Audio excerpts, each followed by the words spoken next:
Hi, so this video is going to talk about factoring.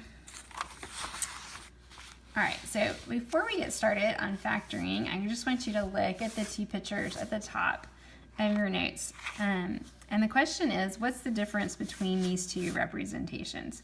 So here you have this guy dressed up like a bear or something, and he's handing out papers. And then here you have a picture of some steak, and it says beef recall. And so I guess what I want to know is what do you think these might be representing? Well, here, this guy's passing something out, but a recall is when you do what? It's when you take back something, usually like if there's been a problem with the food or something wasn't manufactured right, then they have to find all the people who bought it and they have to get it back. And so these two things are really the opposite of each other. Here you're passing something out, here you're taking it back. And these two things, these two differences right here, are similar to the difference between the distributive property, which we talked about earlier, and what we're talking about today, which is factoring. So let's make some notes about that. In this one, we're passing out something.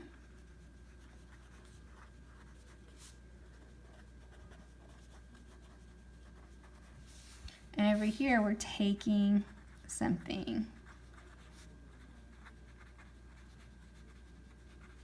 away. Okay? And then we said this is similar. These two things are similar to the difference between the distributive property and factoring. So as a review, the distributive property would look something like this. You have a number on the outside of the parentheses, and you take that number and you multiply it times each of the terms inside the parentheses. And so you end up with something that looks like this. 3 times x and then 3 times 5. And so you're multiplying, or it multiplies, a number to all the numbers inside the parentheses. Factoring looks like this. So you take a number, or you take terms that are being multiplied by the same number and you pull that number away. So like right here, both of these have a 6 times 6 times 6. And so what we do is we take that 6 and we put it outside the parentheses. So it's like working backwards almost. So you have a 6 here and you have a 6 here, and you're going to take both of these and put it right here. Okay? So it's dividing actually each term by the common factor and writing it outside the parentheses. All right, so let's look at some examples. It says step 1, find the greatest common factor for all the terms in an expression. So here I have an expression right here, 12x plus 8, and so I want to know what is the greatest factor of both of these numbers, 12 and 8. What is the largest number I can divide into both 12 and 8? And this is kind of like when you're simplifying a fraction and you're trying to figure out what divides into both of these numbers. I want to know, is there a number that divides into 12 and 8? So I could start, they're both even. I could say, okay, well, they're both divisible by 2. Is there anything larger than that? And sure enough, these are both divisible by 4.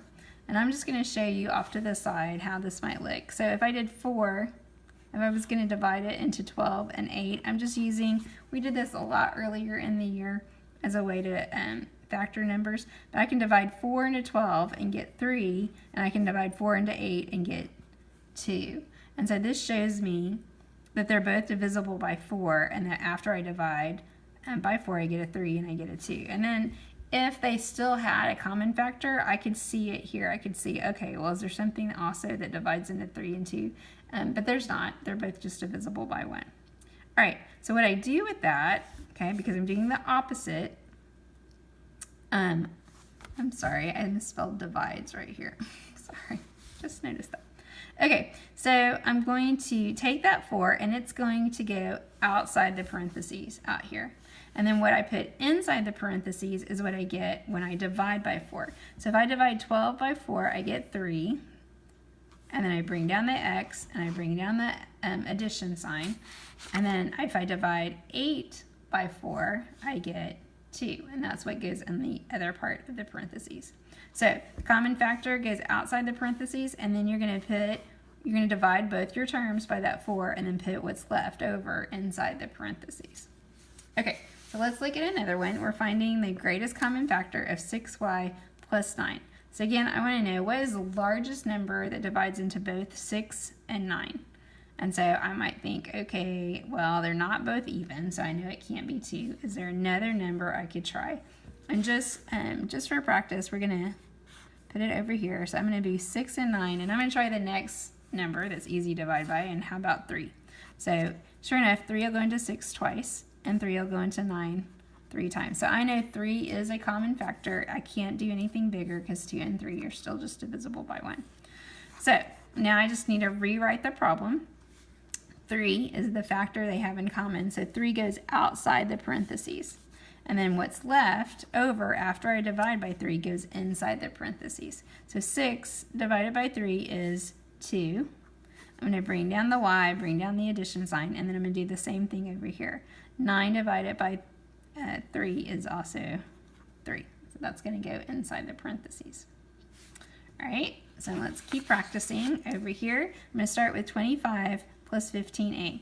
So what I'm looking for is the largest number that divides into both of these numbers. Is there a number that I can divide? Well, they're not even, so I know it's not going to be 5. I could try 3. 3 is not going to work either. Hopefully you're seeing this. These are both divisible by 5. And so I'm going to put 5 outside my parentheses, and then I'm going to divide each number by 5. So what is 25 divided by 5? It's 5. And then I bring down the plus sign. And then I have to divide 5 into 15 also. So what's 15 divided by 5? 3. And then I bring down the variable a and close my parentheses. Okay, this is making sense to everybody. You're taking something like this, and you're really dividing them both by 5. And what you get, and what's remaining is what goes inside your parentheses. The 5 goes outside. All right, we're going to do the same thing here. 4w minus 10, I'm going to find the largest number that I can divide into both 4 and 10. So they're both even. If you want to do it this way, you can. So I'm going to try 2 into 4 into 10. 2 will go into 4 twice, and 2 will go into 10 5 times. Since I can't keep dividing here, I know 2 is the biggest value that I can divide into both of those. So that's going outside my parentheses. And then what do I get when I divide 4 by 2? I get 2. I bring down the w. It doesn't matter if it's add or subtract. It's still the same thing. Just bring down the subtraction. And then 10 divided by 2 would be 5. All right. And number 3, if you have multiple terms, you could do this for as many terms as you have. I still do the same thing, 9x plus 3y plus 21. I want to know now what all 3 of these have in common. And so if I think about it, 3 right here I know 3 is divisible by 3. Are each of these divisible by 3? Yes, they are. So 3 goes outside my parentheses. 9 divided by 3 is 3x. I bring that down, plus 3 divided by 3 would be what? 1, or 1y. So I could write 1y if I wanted to. 21 divided by 3 would be 7. Now, we know, we've used variables before, that 1y is just, is really not necessary. You could just write it as a plain old y. So I'm going to go back and do that. 3 times 3x plus y plus 7. This is not incorrect. The 1's just not necessary. It's understood to be there if there's no number in front of the y. Right? Over here, 7y minus 35. So if I figure out what number these are both divisible by, hopefully you're starting to see this, it's 7.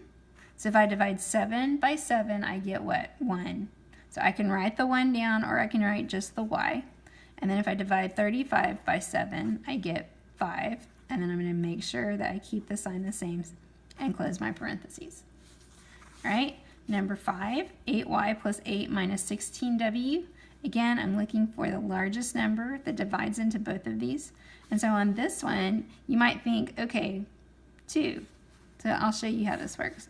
They're all even, so if I did 8, 8, and 16, if I divide it by 2, I would get 4, 4, and 8. Okay, but these are still all divisible by something, so I know it's not going to be 2. Okay, that's not big enough, so I need to try something larger. And so I have 8, 8, and 16. So hopefully you're starting to see how this works. 8 would be the largest number. I could divide into all 3 of those. So if I divide 8 by 8, I get 1, 1, and then 2. All right, so over here, 8's going outside my parentheses, and then 8 divided by 8 is 1. So I could write 1y, or I could just write y. I'm going to bring down the addition sign. 8 divided by 8 is 1. This time I need to write the 1 because there's nothing else there. And then 16 divided by 8 is 2. So I'm going to write minus 2 and bring down the w, close my parentheses. So in all our examples, we always had a common factor. But it is possible, we're going to write one more down here, number 6, to have a problem without a common factor. So let's say you had 3a plus 2b. In this one, 3 and 2, the only common factor they have is 1, and pulling a 1 outside the parentheses really doesn't change anything. Inside the parentheses, you'd have exactly the same numbers. So if that happens, all you're going to write is cannot be factored. There's just not one. No common factor to pull out of it. It's kind of like, again, with fractions. Sometimes you have a fraction like 2/3 and it just can't be simplified, so you just leave it like that. Same thing with this. All right, so factoring, it's pretty much the opposite of distributing. So rather than multiplying everything, you're actually dividing and pulling that number outside the parentheses. All right, see you soon.